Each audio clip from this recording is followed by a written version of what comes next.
myself, Commissioner Chaco, Commissioner Sanchez, Commissioner Santos, and Commissioner Martinez. And there is no public comment. And let's start with the approval of minutes. Is there a motion? Is there a second? Second. Commissioner Martinez, second. No further discussion. All those in favor signify by saying aye. Aye. Opposed, nay. Motion carries unanimous. Okay. We're going to start out with GWA because they really don't have any issues tonight. And then we can go to GPA, but we do have an executive session you have to stick around for. You're interested. Okay. Miguel, the floor is yours. So we don't have any updates to the management report that was we went over in detail in the work session. However, the commissioners did express some interest in seeing the draft testimony for the Bill 22266. 266. Okay. So we have copies of the draft. Okay. We can circulate. This is the testimony for tomorrow's hearing? Yeah. Okay. Francis. Thank you. So just we can cover the overview. This is lengthy and doesn't need to, we don't need to go over the whole thing in detail, but essentially it covers our previous and documented need for a customer assistance program, including what was contained in our 20-year financial plan that was part of the 2018 Water Resources Master Plan. Right. And then some key findings from the affordability and rate design study that was actually required and ordered by the PUC for us to prepare. And we've quoted the language from the stipulation and rate order requiring us to look at that and the design of the customer assistance program. And then also we spend some time detailing the FCA, the Financial Capability Assessment Guidance from US EPA, which is it's relevant to our situation because of the ongoing negotiations with US EPA on consent decree compliance requirements. And when requesting an extension of the time to comply with these types of enforcement actions, which we have done, as many of the commissioners have stated, we wanted to get the compliance requirements for the Hagåtña wastewater treatment plant extended as long as possible in order to avoid a big expenditure to further impact the ratepayers. So those types of time extensions are supported and given more favorable consideration when there is a utility that has a customer assistance program to lessen the impact to the most economically challenged ratepayers. So that's another example of a need that drove the submission of the customer assistance program as part of our May 1st rate package before the PUC. So all of those points are made in the testimony, along with some extracts from the May 1st submittal, which indicated the costs of the customer assistance program and the components. That is all included. And then on the essentially the last page of text, we have some recommended changes to the bill to recognize the rate setting authority of the PUC and the changing it from a date certain to a period certain following the establishment of the rates that would be required or the funding that would be required to implement the customer assistance program.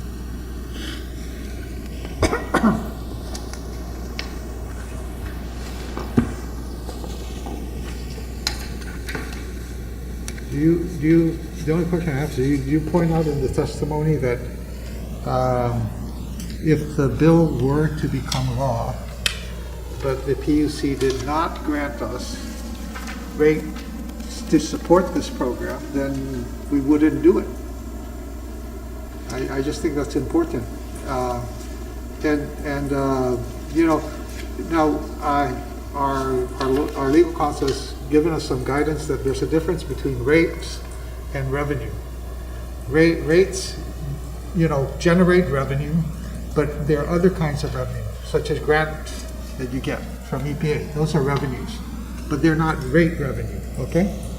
And so, unless there's revenue either through rates or grants that are given to us to do the program, we can't do the program. Right. Go ahead. Yeah, I mean, Mr. Sanchez. so this is one of the questions I asked the chairman and Teresa, if you can think about it, because we have had before a legislative imposed mandate, which we then petitioned the PUC that because it was legislatively imposed, we want a rate. And I appreciate exactly what the chairman and Miguel are saying, because arguably the way the bill's written, it should have no language about setting a rate, right? Yeah. And the fact that we already have a rate petition, which includes the goals, I think the goals of the bill, which are quite good, you know, try to deal with affordability, try to deal with the vicious cycle of I have an income challenge to call the plumber to fix my leak, and then it keeps leaking, and my bill turns crazy, and then that vicious cycle. Although I sometimes wonder, because our collection rate is so high, that how true that really is. How big a problem it really you know, is. because when I think about it, if I own a house and the leak's on my side, then I should call a plumber. If I'm, low-income families don't normally own their house; they're renting. So if the landlord then has a leak on his side, now they may separately meter, which is I think where some of the headache emerges, right? If the landlord has a 4-unit apartment and Miguel and Simon and John and Francis are the tenants and they're low income, but I say you go sign up for the bill, and then Miguel's part of the building develops a leak, I can see that vicious cycle. But I do wonder a little bit about how severe that is. But the main question I want to ask Teresa was, we have for the retirees, that was legislatively imposed.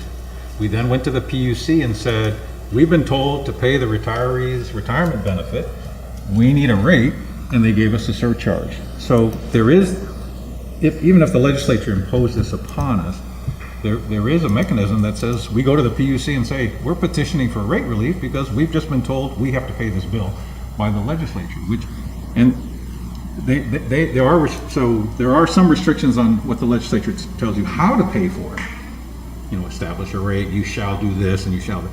I think we're all in consensus of agreement that, hey, the legislature can't tell us to shall do anything when it comes to rates or petitioning for rates or anything like that.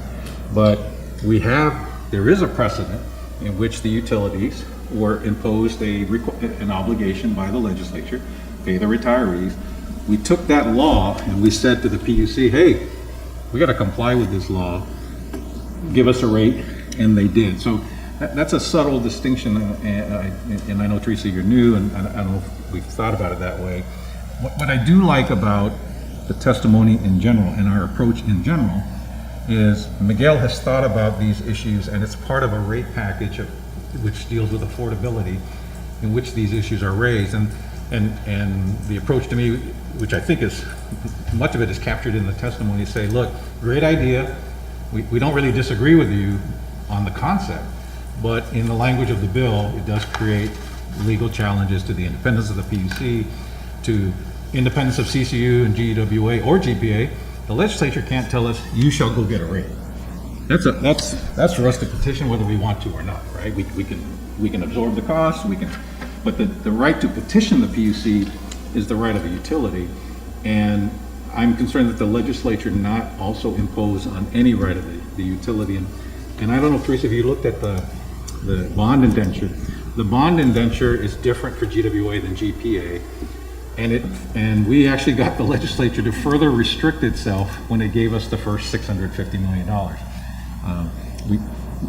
We got Speaker Ben to agree, which is a major accomplishment. But I don't know if you've looked at that to at least, because I thought that also further restricts, and if nothing else, we should just cite it. If indeed my memory is accurate, that the bond indenture language in the authorization by the legislature to go out and borrow money, they promise themselves not to interfere with the abilities of the PUC or CCU or GWA to do their job that is already delegated to them. Maybe at least look at that.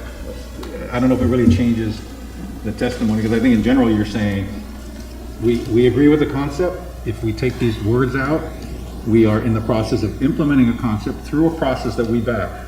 It's in your rate case, right? It's the affordability rate case. There's a subsidy in there. Does it also, and refresh my memory, we will pay for people's plumbing? Is that part of our? It's part of what was submitted. In the package of rate relief. So maybe that's the subtle distinction that I haven't read the whole thing, but is to say that we're actually carrying out the goal of this bill, but we're doing it within the powers of the PUC, the CCU, and GWA to manage that process without, and so please take those words out. And I think, I think what you're telling them basically is let us complete our rate case with the PUC, and that the goal of the legislature, Senator Perez's goal, will be met from the programs that are included in our rate package that we would implement, depending on what the final decision on the rate package is. Is that am I accurately understanding that? Teresa, not? do you want to respond to the specific question about the specific GWA covenants? So regarding the bond indenture, I did look up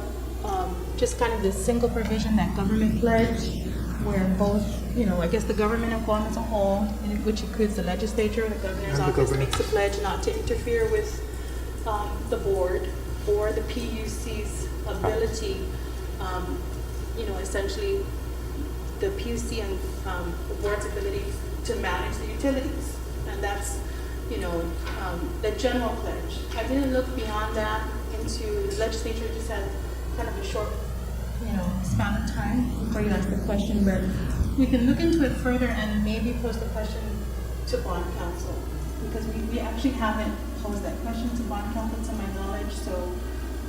But even without bond counsel, what's your opinion? The way you describe your reading of the pledge, it sounds like the legislature is my layman's understanding is similar to what you just vocalized, that the legislature has promised with regards to GWA not to interfere with their rate making and management decision. And all I would suggest is if you're comfortable with that, even if they say, well, have you checked with bond counsel, you can say I will, but if you're comfortable with that, maybe just add that other justification to this testimony, that your initial review also remind them that in the indenture legislation, you also promise to be careful on anything that might limit the powers.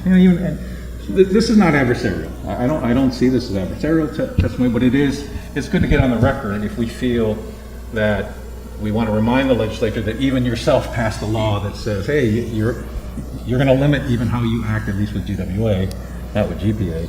But I didn't think about it till after we saw the challenge with GPA that, hey, let's throw it into GWA indentures when GWA first started borrowing money. John's been borrowing money since the 80s. GWA didn't start till 2005. That's when we put it. I learned from that, because when we were going to the bond agency, we kept talking about that. I said, okay, let's make sure when GWA borrows the money, that the legislature recognizes the power of the PUC and the management of GWA and this governing board, that when it comes, that they promise not to in any way tell us to set any rate. To me, the layperson's definition, you can't tell us to set a rate. You can ask us to, you can say, you can impose something, a cost upon us, for which we then have the right to petition for rate relief, and that like we did with the retirees. But you can't tell us, set a rate for this class of customer in this way.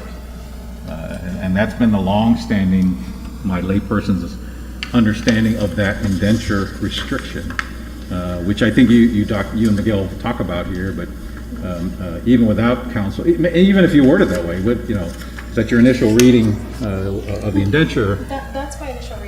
I just didn't want to make a statement, on how it would affect the bonds. But that general pledge, as stated there in our enabling legislation under the bond requirements, is really clear that any time the legislature really moves or takes some action to place GWA in a position where we may be indebted, and unable to control, I guess, a request. Or affect remember, these are revenue bonds, or affect the revenues that pay the bonds. Yes. Right? I mean, exactly. I don't think you say indebted per se, but you would say, we only pay bonds with revenue. When you tell us to generate revenue a certain way for a certain class of customer by a certain date, you're affecting the revenue stream, which is already pledged to bondholders, to flow in a certain waterfall, in a certain way. And I'm just suggesting, because I didn't read it and I haven't quite heard it in the discussion, that if you feel comfortable enough, even without bond counsel, just to allude to, I mean, if you want to say subject to confirmation with bond counsel, but just hearing you talk about your own reading of it, I'm comfortable enough, if you are as counsel, that just another reason why they must be careful is the indenture, right? And so that we go on record with reminding them about the law that they passed themselves, restricting their own powers, because we have new senators since 2005, and they don't remember all this. They don't even know about all this stuff, or else they wouldn't have written the bill this way, right? And I think the recommendations that we have in our testimony kind of address some of those issues as well. There's the date certain. The bill as written says, GWA shall Shall. put in place by July 1st, 2020. They can't do any of that. Right. They can't do shall. We make the recommendations in our testimony. There's the issue with the funding source. They do say that it's supposed to be rate funded. And, Yep. Rate Yep. funded, of course, is very specific under statute. It's not general revenue, which is really, But rates produce revenue, so, I mean, at the end of the day, it's revenue funded, right? So And we make those you can't touch our recommendations in revenue. the testimony. Okay. And I agree that it needs to be addressed, and I believe we've addressed it in the testimony. Okay, and do you feel the need to add the reference to the indenture, or you're just comfortable with leaving it out for now? We're still looking at, we still have until tomorrow, actually we have longer than that to submit written testimony, but we just got the draft put together, so we're still discussing it. There might be edits and revisions that are made. Okay, we'll leave it up to you. Or I'll leave it up to you. Commissioner Gpwa, you want to say something? Yeah, thank you, Mr. Chair. So, is the senator unaware of the customer assistance program that is before the PUC right now? Is she aware of it? Yes, she's aware of it. She is aware of it. Okay, and it seems as though they're accomplishing the same goal. What was in GW's petition to the PUC? What was your intent to fund the CAP? Through rates as well, or through the use of, as you put it, rates and/or grants? In order for it to be enduring, the intent was to establish the program with rates, but because on the national level there is an increasing recognition of the problem of affordability, the potential for future grants was considered and discussed during our during the adjudication of the rate case with the PUC's consultants about the potential for use of grants to mitigate the cost of the program or carry the cost of the program. So if they become available, grants become available on a regular basis for this, then of course we would use it. That was discussed in detail. In fact, we discussed the potential of the LifeWalk program, which provided an increase in, or a temporary funding source for low-income housing water assistance, as if it became a permanent feature would align perfectly with what we're trying to achieve here. And if that federal funding became available, then it would be the sustaining funding source. So we discussed it, and that's still the intent, but in order to get the program established, and we don't know when that's going to become available. We know that what has become available was kind of a pandemic response, and we're hoping that they continue it, but if they don't, then we wanted to establish using rates and then mitigate using whatever grants can become available. So would the rate would this be a separate rate, or would other ratepayers be subsidizing the low income, or would it be an across the board, let's say, kind of like the demand side planning issue, the way the GPA did it, right, where there's kind of a across the board small incremental Expense. increase across the entire rate schedule, and then that goes to fund this program? What was the It's handled as an expense. I think it would be, I think you could compare it to the demand side management. That is funded out of the rates and the revenues of It's a cross Gpwa, subsidy, right? right? It's a cross subsidy. But and it essentially accomplishes the same thing. It could be considered the same thing. For example, if it was leak detection or leak repair, it could be a voucher or like a rebate. So whatever it costs you to get it done, this is an amount that could be applied. Okay. Right? And so it could be handled that way. So I think there are similarities, and it's an apt comparison between the two programs. And is there like a general like order of magnitude for what that fund's gonna need to generate in order to accomplish this? So there's estimates on what the program would cost by year based on. Is that in it? Was that was part of the submission It's to the affordability PUC? study. It's in the detail, right? And there's a percentage breakdown of what the total expense would be used for. And I think for leak detection and repair was like 21% of the total program budget. Half of it would have been for bill assistance. About $1 million a year, based on our estimates of who could apply for it.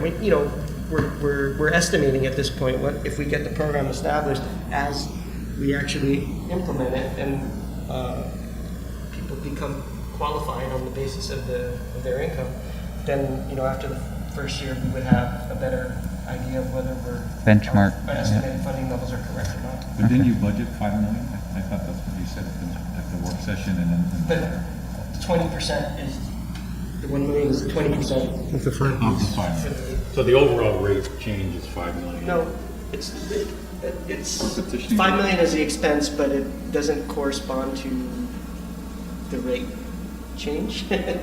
It's. How are you gonna cover the $5 million? I mean, correct me if I'm wrong, I thought it was. I guess what I'm saying is there's no direct tie from the program to a particular rate class, or it's a general expense that is spread out over. All classes. Yes. So it'd be like a surcharge, similar to like the how we bundle demand side planning into the fuel surcharge. Well, although I think the difference between the. So the other, sorry, Chris reminded me, the other way this is being affected is in our rate package, we proposed, and it's also part of the PUC order to look at the affordability program and rate design, is changing the rate design.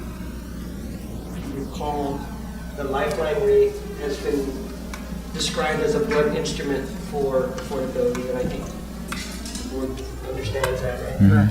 So the rate design allows for a more cost of service approach by, among other things, applying a volumetric rate, applying a scaled your service connection size to the base charges, and then so defining the rate design would shift some of allow for some of the funding without raising it to be used to support the expenses of the cap. So we've had the discussion before about the lifeline rate. Everybody gets the advantage of the lifeline rate whether you need it or not. In this instance, the way the rate design and the income-based qualification would apply, the people who most need that type of lifeline rate support are getting it, and those who don't need it are the rate design allows for revenue to be generated without the rate increase. So moving the volumetric target of the lifeline rate from 5,000 to 3,000 gallons. Now, those 2,000 gallons, there's an increase in revenue without an increase in rate, and that in part covers the. So. Does it cover all the $5 million that you mentioned? No. Okay. Sorry, I made that right. So I just want to make, but in effect, if it's going across all rate classes, then all rate classes will be contributing to the 1 million and I guess the 5 million, right? And if the 5 million flows out to your project, All the rate classes are. And, I mean, to me, the difference between this approach, and it's nobody's fault, it's just the businesses are different. The demand side LEAC makes sense because you're saving oil and you're using the oil savings to pay for demand side. This is, we're going to be having some ratepayers subsidize other ratepayers for public goods, right? I mean, the subsidies are not unusual. The PUC, when Chairman Duenas and I were on it, made a conscious decision to say commercial rates should cross-subsidize residential rates. And if I read this right, this is sort of a continuation of the idea that if there's subsidies to be had, we should target it at the residential customers, and then taking a more precise way of who exactly we target the benefit to, right? Whether you play with the volumetric discount on the lifeline, or you say, however you design the solution, some group of ratepayers are going to be paying for this $5 million. Other ratepayers will benefit from some of the proceeds of this $5 million, and that's where the subsidy occurs. And I don't mind subsidies per se, it's just as long as we disclose it. I don't want to hide it from people. Right? So I think the other side to that coin is that all ratepayers are already paying for the bad debt that gets written down because of these uncollectible accounts when people get into those situations. If you look at the residential receivables, the AR aging, right, over 120 days, the difference between active accounts only and inactive and active accounts is on the order of $3.8 million. And so we're hoping that by implementing this program, we're able to reduce that. But the 3.8 is the cumulative receivable, right? Because on a year-to-year basis, our collection rate is pretty decent. But Miguel, so you basically, based on the changes in the lifeline, you basically have 2,000 more gallons of billable gallons for every ratepayer that is currently taking advantage of this program. Yeah. So that's what you mean. The ratepayers themselves will pay more, but there is no rate increase, right? For this specific program. In order to generate the cash flow for this program, that's the way I read it. Just as a result of the rate design, which Yeah. is part of the affordability, the recommendations coming Cost out of of the service, right? affordability and rate design analytical study. I mean, to make it affordable for one class of customers, another class of customer has to step in to fill in the gap. And again, we may like that as a public policy as long as we disclose it. I don't have a problem with it per se, because affordability is an issue. It's an issue. I mean, from my perspective, I think we've been disclosing this since the 2018 Yeah. master plan. I mean, we talked about it then, when we did the 5-year financial plan, we talked about it. We filed the case, I'm with you, we filed the case. I'm with you. And Miguel, 21% of those will go towards the leak detection. 21% of that the funds, the newly generated revenue will go toward leak detection, which is what you're saying, this kind of repetitive thing is like you identify a leak, you fix it. Well, not only does it affect the ratepayer, but it also is going to affect GPA's revenue loss, right? Non-revenue generating water loss. So you're gonna be able to solve some of that, or is it? Are we talking about something different? Is this just the consumer leak detection? Okay. And then who repairs the leak? Are we gonna outsource to plumbers, or are we sending our own people? Because that was the other issue, is are we competing with private plumbers for a repair? What I did hear Senator Perez mention, and I open to the idea, was maybe we put out a bid and 10 plumbers are the plumbers we called to fix Mrs. Sanchez's leak, versus sending our own crew out, our Gpwa crew. How are we thinking about that? Who actually fixes the leak? I think the intent when we were putting this concept together was that if it was outside the structure, between the meter, right, and the structure, that could be something that our guys could handle. And then if it was inside the structure, then it would be contracted out, or we would issue a voucher for an amount. So your assistance is this amount, and you pick who you want to do it, and they can use the voucher. I'm okay with the concept. We can discuss later if it's approved, who does the work, right? There's different ways to think about it. I'm okay with that. Right now, we're in the middle of the rate case. We filed the package. The rate case is more critical. it says there's a bucket of money available for these things. That's what we're arguing for.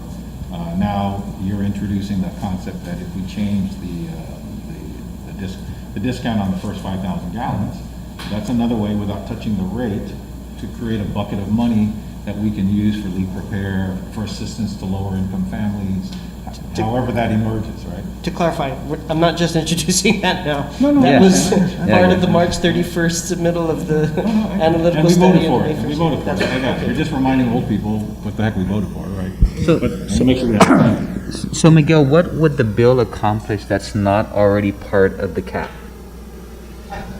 I don't know that it would accomplish anything different, but it aligns with what has already been submitted to the PUC, whereas So the way this reads is that you almost support the legislation with the changes, but it's almost kind of unnecessary. Unless there's something different in the bill that you see that adds value to what you're already accomplishing. so. And if so, what is In that? terms of the net effect to the ratepayers, I guess I would say that if the PUC approves the package that we've submitted, then the bill doesn't necessarily add anything more. However, If they don't approve it. just to recall some of the discussion from the PUC's consultants, they made a comparison to another utility, telecom utility that required legislation for a customer assistance type program. And they actually recommended legislation. Not to say that, this is not something that we asked for, but This is their own I'm thing. saying, for the PUC's consultants, it appeared to me that having legislation would strengthen our case for implementing the program. But, I mean, why do we need, we're implementing the program, it's in your rate case, why, I'm with Commissioner Limpiaco. I didn't say that the PUC consultants' argument had any logic to it. I'm Well, I just, don't care about, but I don't care about the PUC consultants, because I'm saying, you've already designed a program that carries out. I was this just asked the question, is there any value to it? And I see, if they're saying, if the PUC's consultant is saying, well, it'd be better if you had a law, and someone else is offering a law, then I'm just saying, well, there you go. I think that's the only thing you agree with the PUC consultants. I mean, there is an argument about, and you got three former senators there about, passing legislation that it's a nice idea. I mean, look at all the headlines, but in effect, you actually already have a plan to implement an affordability change in our rate, in our design of, can't say rate design, but, well, it is because you're limiting the first 5,000 But there's gallons. more than that. No, There's more I to it. understand. It's part of, exactly, it's part of a comprehensive package designed by GWA, approved by the CCU, sent to the PUC. Everybody's doing their job, all right? The good senator has introduced a bill to essentially do what we're already doing. And we're respectful of that. I think the intent is good, but I found myself sort of saying the same thing Commissioner Limpiaco was saying. I get it, but we're already doing it. And now you've put in language that may violate a whole bunch of other laws. Why, and I know that wasn't her intent. I'm willing to say, I personally believe that Senator Perez had no intention of violating anybody's bond covenants or laws, but perhaps, from her inexperience with stuff that we've been doing for 30 years, the legislation was written, and if I'm guilty of one thing, it's defending the powers of the PUC, the powers of GWA, the powers of the CCU that have been established as a result of a very awkward history that put GWA in a position we don't want to go back to. And to the degree we can educate even our current senators that as you work with us, just be careful when you propose legislation that in doing so, one, are you reinventing a wheel we're already pushing through the correct channels? And two, please never put in language that says shall anything when it comes to rates, revenue, especially because you've passed laws that set up GWA, set up CCU, and set up an indenture that says we at the legislature promise not to do no harm, as the doctor might put it, right? And I think that's why you're getting these questions about what does the bill really do that you aren't already doing. But at least you're putting on the record that when you want to help us, please refrain from these types of words because they create problems. And for clarity's sake, I just want to clarify.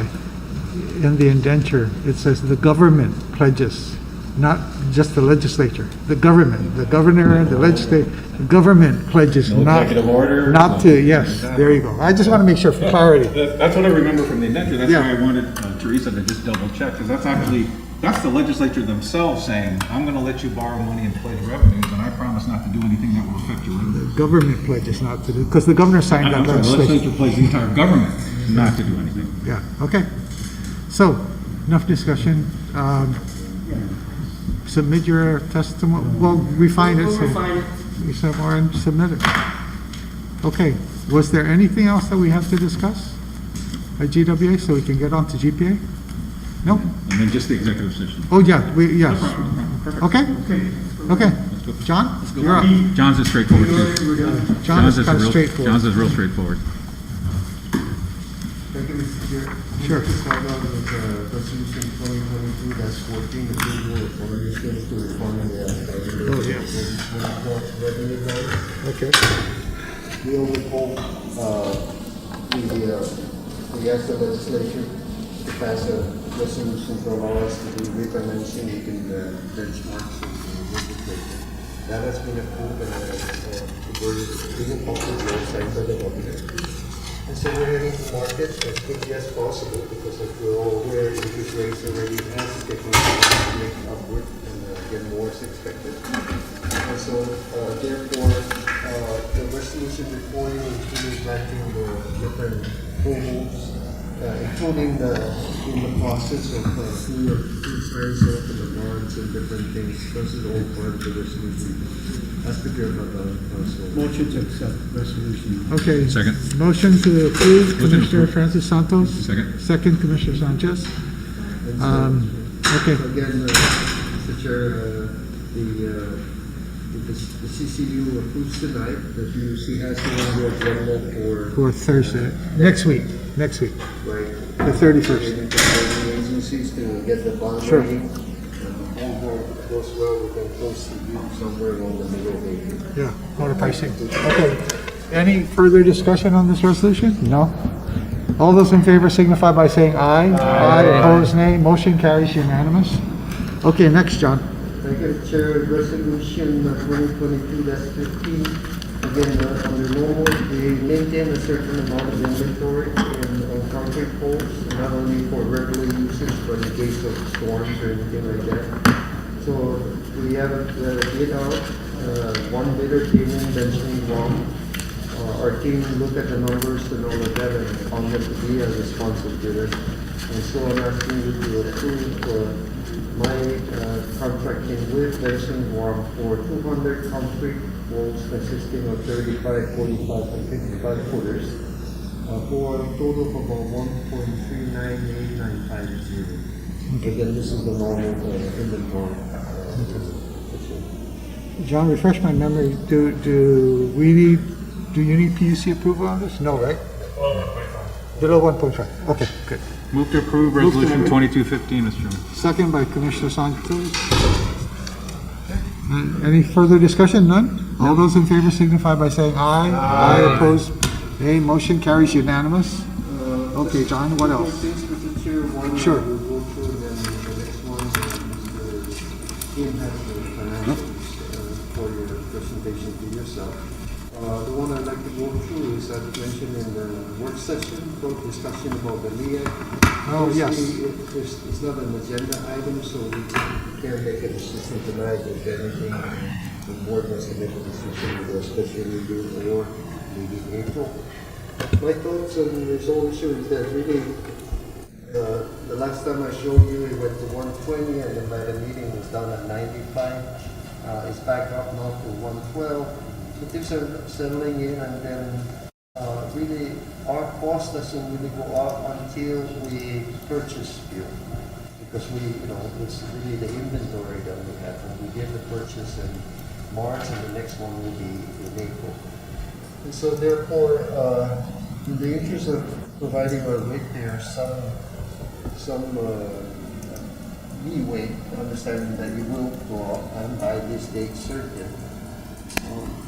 April 1st is just next week, sometime next week, right? So my recommendation is at the end, and we can share this with the PUC in case they want to take action anyway in this in their meeting next week. It's really John, setting yeah, a date, setting a new beginning May 1st. yeah. You can make recommendations to them, certainly like that, but I think my recollection is usually midterm corrections are not really something we initiate, but we provide information to the PUC. And then it's up to them. And then they can decide. So you can make a recommendation, give them the data.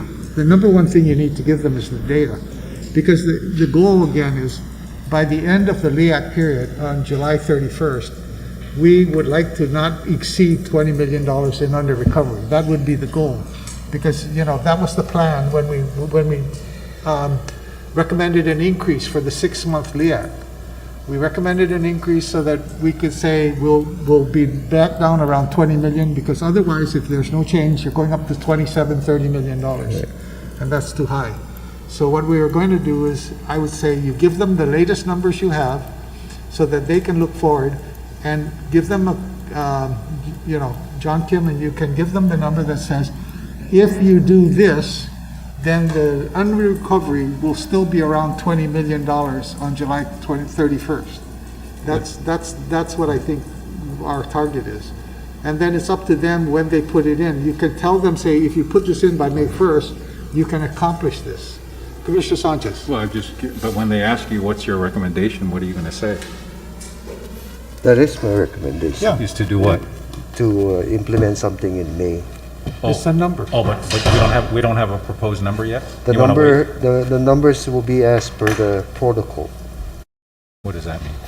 The I mean, usually we protocol- propose a LEAC adjustment. But again, you propose a LEAC, then goes to the PUC. Right. Then the PUC updates that LEAC through the protocol, which we all use, no? The protocol is 5 days before and 5 days after a certain day before they make a decision. So all I'm saying is that, because even that protocol is constantly moving based on the changes in the fuel. So based on that, we provide that protocol numbers to the PUC next week. And they make adjustments. And they look at that and say, okay, based on this, they can reset the LEAC as necessary. And depending on what they do, that would take effect April, meters are at April 1. Well, Depending on depends on when them. they want to do it, April Depends on when 1st, they want to do or they So waive we're not it. going to make a recommendation, we'll just give them the data. Right. Okay. And then we can take a look at it. I mean, if nothing happens, and Yeah. again, substantially, this thing goes to $150 or $200 a barrel, then we have to take action in No, no then we uncertain go back and terms. give them the updated data. Right. I guess At this Commissioner point, Sanchez. things are still changing, Yeah. you know? And I'm But still. there's all indications, it's only, And I'm the LEAC was set at still- 17.5 under recovery by the PUC. 1806. They actually increased our, Right. we didn't raise it as much in December.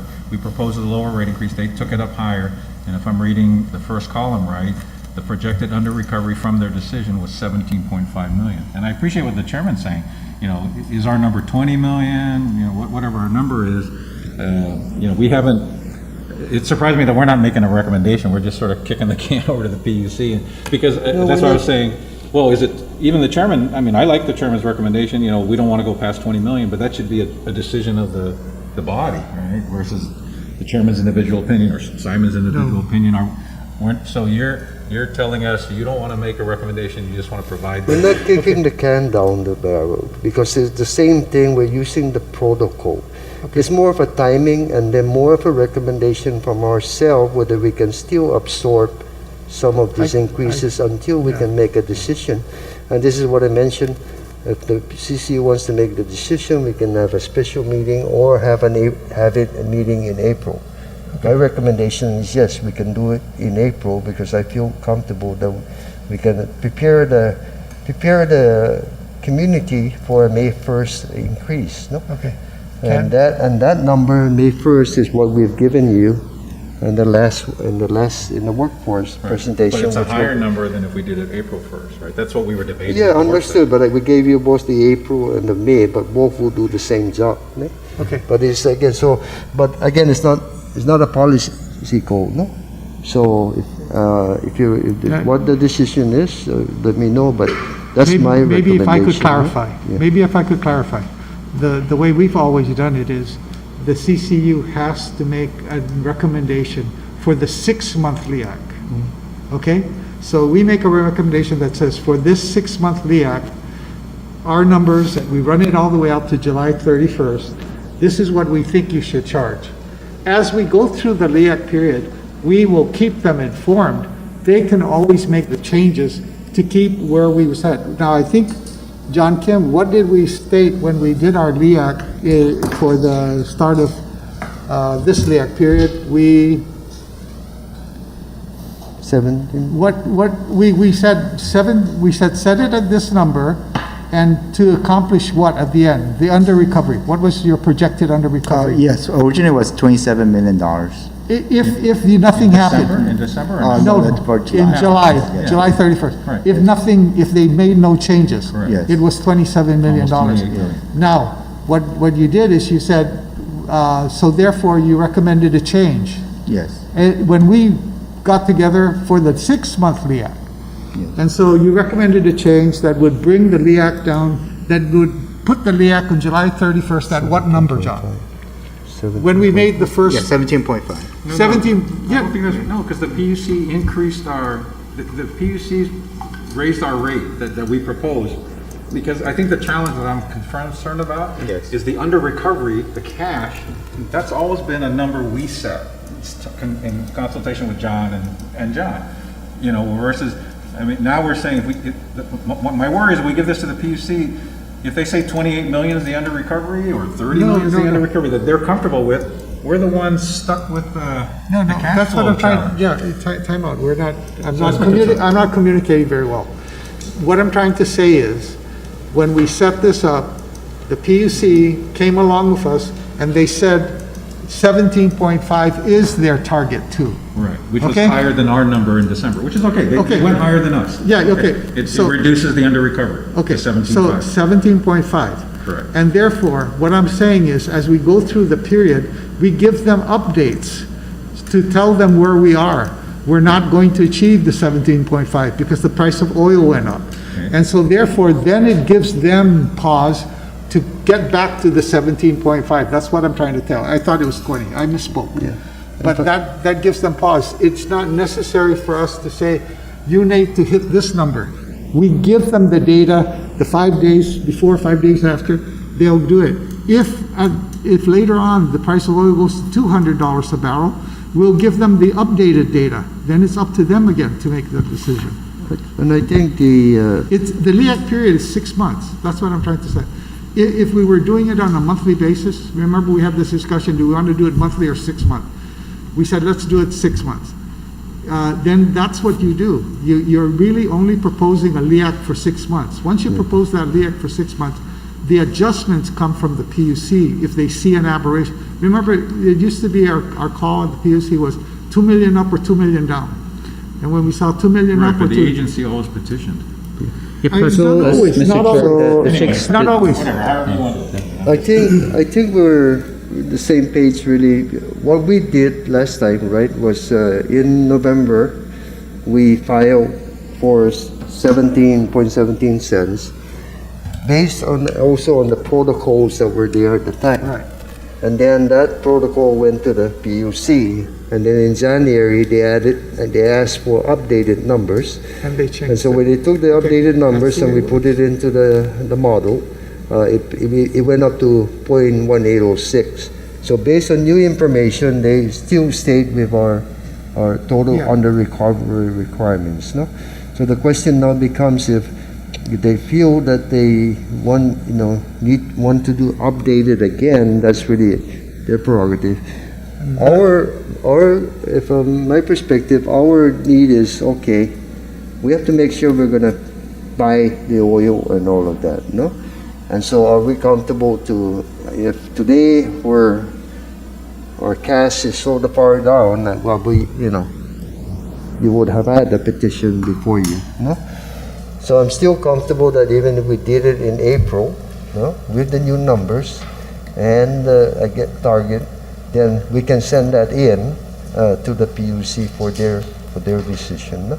But I think what happened is that, yeah, it was the 17, right, became 18 because of the higher fuel costs that came in by the time they Because of the reviewed. new numbers. Yeah. See, that's what I'm trying to say. Yeah, that's what you were saying. Give a resolution, we say it's gotta go up, we set a target of 17.5. And therefore, when we give them the latest number in December, just before or in January, right?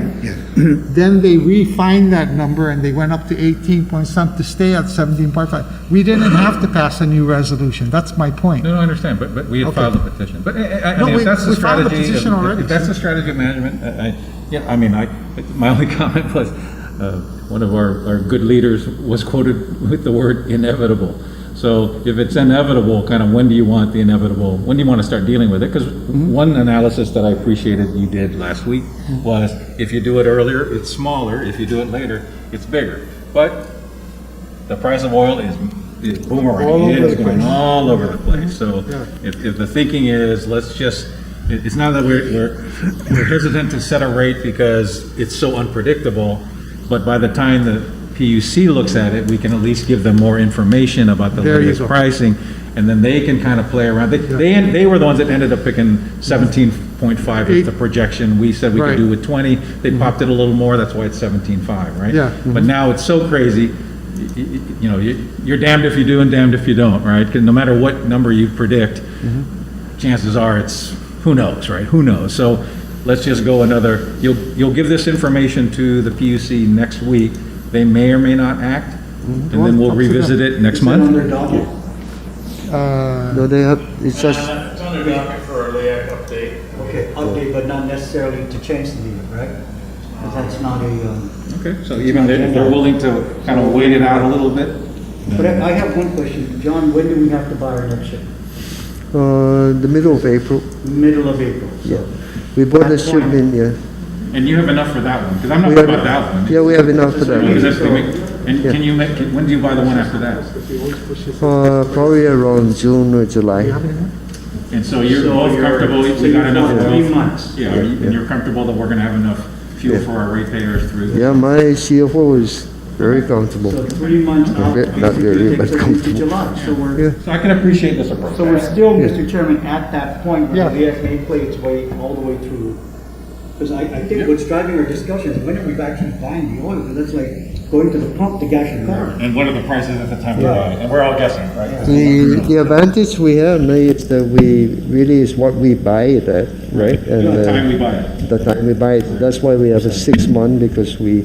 And if prices fall, that's better for us to Yeah. kind of wait. And I think the chairman, I think you're all right in the sense that somewhere between 17 and 23 million, no one wants to go too far away from that number. You're comfortable enough that you have enough funds from the current LEAC to buy the next two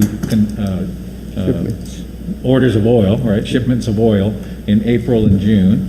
And because of the uncertainty of pricing on a daily basis, maybe the reason we should pause, because of the uncertainty, let's just keep looking at the data and the Giving actual it to them. costs. And if it is a midterm adjustment, it'll be based on the latest Data. information. From us. At the time. I mean, nobody likes the situation we're in. Yeah. But I do appreciate that, it's worse than the stock market trying to pick, I mean, I have people calling, hey, it went down to 109, and then the next day goes to 111, and then, watching it like that, you're gonna go crazy. Yeah. You can't watch it like that. The world And is it boils upside down to down. still, when we actually buy it, the 5 days before and after, that's We the know the market price. rate we pay at the time. Let's see where the market might be April, May, June, because we're buying a container in April and a shipment in June. And if prices work to the benefit of the ratepayers, good. And if it doesn't, then we'll deal with the reality, but at least we'll know exactly what the reality Yes. is versus speculating, which is at this point what everybody's doing. Yeah. What's oil gonna do? Right. Who knows? So, that's what we do. Okay, so Okay, So that's the, okay, that's that's the all? logic. I got it. Okay, are you, anything else for GPA? Just very quickly, the financials. The financials are, in a nutshell, are still good, 1.8%, right? Debt service coverage, son? Yes. And, Financially, we're still doing very well. The revenue for February for the base rate is about 11.8. Last year we did 1.9. So it's a little bit less than last year, but it's better than what we budgeted. It's very close to what we budgeted. In terms of megawatt sales, we had 113,980 megawatt sales. Prior we did 115,199.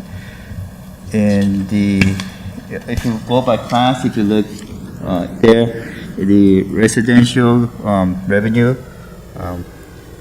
has very similar to prior year. Also, the commercial is a little bit less. The one that increased a lot was for the Navy. I guess they had more activities compared to last year. Well, they're building, Anderson is expanding, so Yes. they're consuming more power. Yes. That's what's going to happen. You're going to have more power consumed by, when that new base comes on, what is that, 6 megawatts of power? Yes. Six, about right? 5, 6, yes. Yeah, that's like 6 hotels coming online. Yes. John, can you go to the, JK, can you go to the slide on board books, page 42?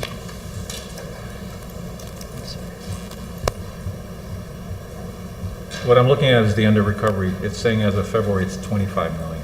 Yes, that's correct. Okay. Sorry, my division book. Yeah. That's why I say damned if you do and damned if you don't. 'Cause Yes. I mean, it's not, we shot for 20, PUC said, no, bring it down to 17 and a half, they raised the rate. Now we're at 25 million. Yes. Yeah. And JB's making the tough call between, which, either way, it's a challenge, right? But one of the data you'll show the PUC next week is this under recovery as of February. Yes. Is now 25 million. Yes. I just want to make sure that's accurate, right? Yeah, that's from the February pretty statement, yes. That's the end of the month. Yes. Continue on, for February, for fuel revenue was about $20 million.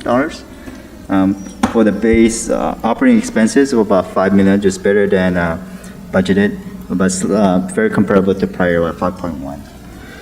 As for the number of customers, it's pretty much very similar to last quarter at 52,819. That's the average for the January and February. Debt service coverage 1.8. We're pretty good. If you look at 2021, we had to adjust the debt service coverage ratio to 1.54 and 1.49. We just got our updated audited financial preliminary numbers. We had a pension, OPED adjustment of $14 million. On the pension? Yes. So that Change the rate. my understanding is the discount rate, it has become a smaller number. So when you present value, it makes a bigger impact on our P&L. So it's like $14 million impact to our P&L. So our debt service coverage went down. But it's still, for bank purpose, it's 1.3. So we're exceeding the requirements. Yeah. But in effect, the pension cost went up significantly? Yes. What hurt the coverage? Yes, that would be recognized as a payroll expense. And then the reason, I'm like Commissioner Santos, and the reason it went up was The discount rate for the future expenses, they present value it. So lowered the discount rate. yeah, so if you lower the discount rate, then your expense is much higher. The savings. Yeah, your less liability is and the high, cost yeah. more. And who lowers the discount rate? Who's the they? Oh, it's the actuaries who does it? Actuarial. Yes, yeah, The requirement from the retirement. yeah. So we don't get involved. They hire an actuary We just write the and check. Deloitte all this actuaries, so. They give us the number and we have to eat it. BJ mentioned to me that something was going to happen. We just said, it's kind of like out of our control. Yes. Imagine for Gpwa, it's the same. Yeah. Well, this is probably the highest, biggest adjustment we've seen. Last year was like close to 8, before that was much less, but this is, Again, yes, really high. On our side, John, Kim, how many more retirees do we have left that are on this program? Because that's what's driving it. I mean, there's a combination of the two, right? But again, what's the price that we're really, What's going to happen when those people retire? Yeah. unfortunately, They're already they have to fall- retired, the problem they is have to it's fall costing us more. eventually, so- Well, Yeah. technically, I mean, all those, we give a list of all the age and when they're gonna retire and all that. So that should be all considered into the calculation. Yeah. You So- give that number to retirement. Yes. Okay, Yes, got every year we update it. I guess, but so from the taxpayer end, because that's what, I'm sorry, our ratepayer, they're not changing the retirement contribution rate, No, it's, not at this point. yes, Because that would be the government. yes, yes, Right, until they feel that they need to cover the change. yes. Yeah, but yeah, there's no change in the contribution. This is more of a mathematical calculation.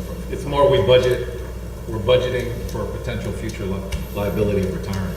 Yes. Based on actuarials that are changing, and they can change again, right? So Yes. it's- we still write the same check, Yes, the check is still the same. more or less. Just two quick updates, Mr. Chair. One, we are getting close to working out a plan to try and get Cabras number 1 on the line by the end of April. So that's good news because again, we're very vulnerable going into the summer when the load is higher, no? So, and then secondly, the financial closing is dependent on three things, no? The Bill 213, the air permit from the US EPA, and the legislation for land lease agreement. Is that a different bill, And John? so, yeah, The that's a land- different what bill. bill number is that? That's a bill that Senator San Augustine is going to introduce shortly. Oh, he hasn't introduced it yet. Right.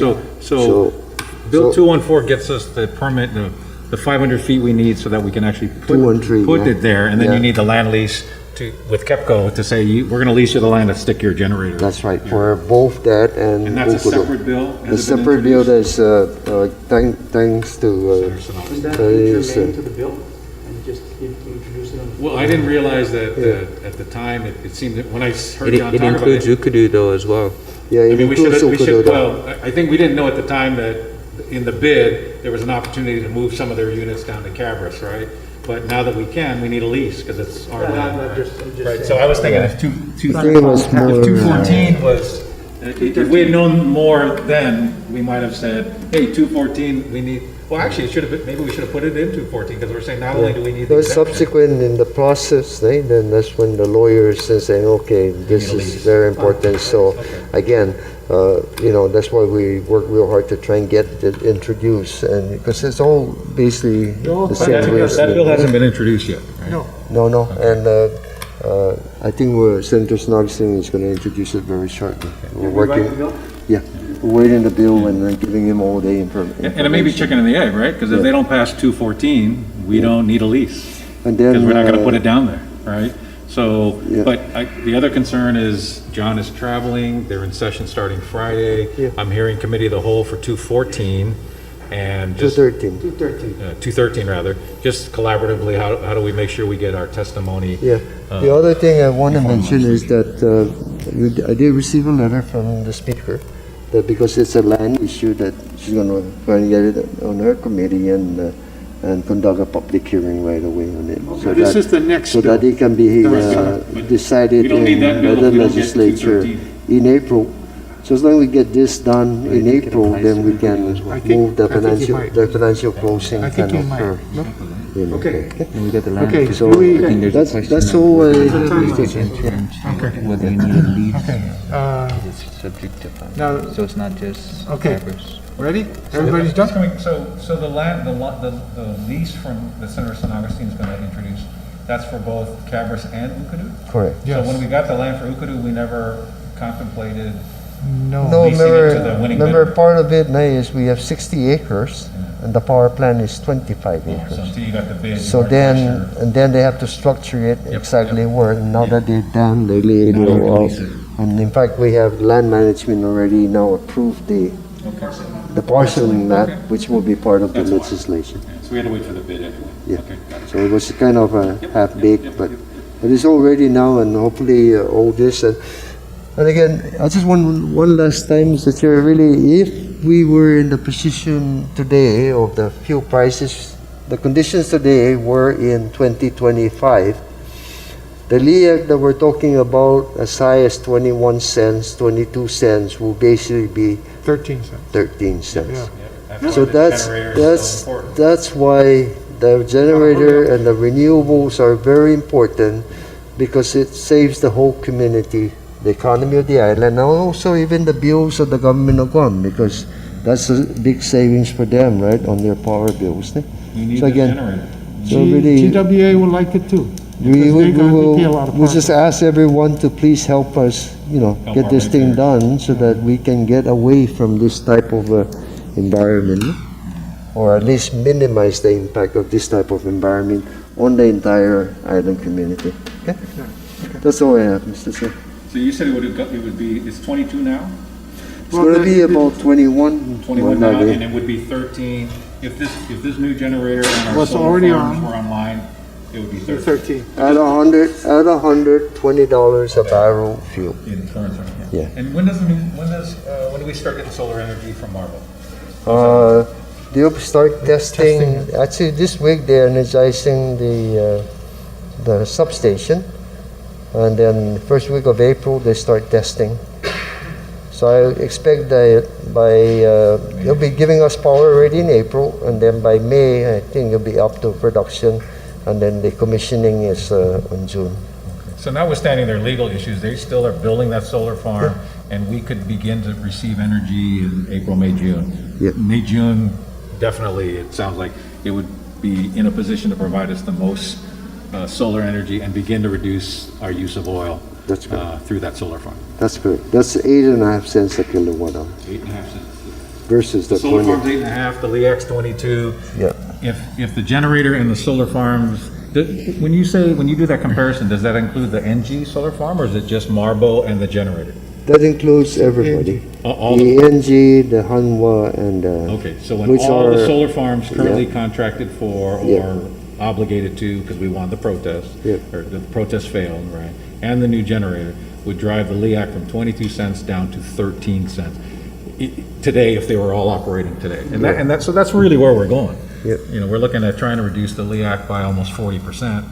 Once we get the new generator and the new solar farms online. And to get the new generator done, we need Bill 213 passed, and then we need to execute the lease, now that we know how the configuration of the new generator would be, and if 213 is passed, that we can use some of the generator down in Cabras, then we will be executing 2 leases with Kepco for Dededo, Ukudu, and Cabras.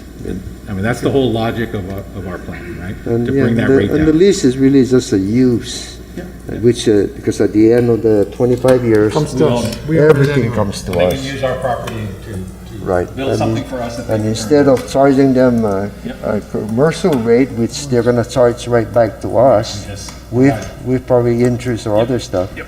That's why we're That makes doing sense. this. That makes Okay, so are we done? Everybody? Yes, Mr. Chair. Okay, we have an executive session, so let's Move move to. rise move out of in- this and go into executive session, Chairman. Is there a second? Second, Commissioner. All those in favor signify by saying aye. Aye. Opposed, nay, motion carries. Thanks. Thank you. Thank you, John.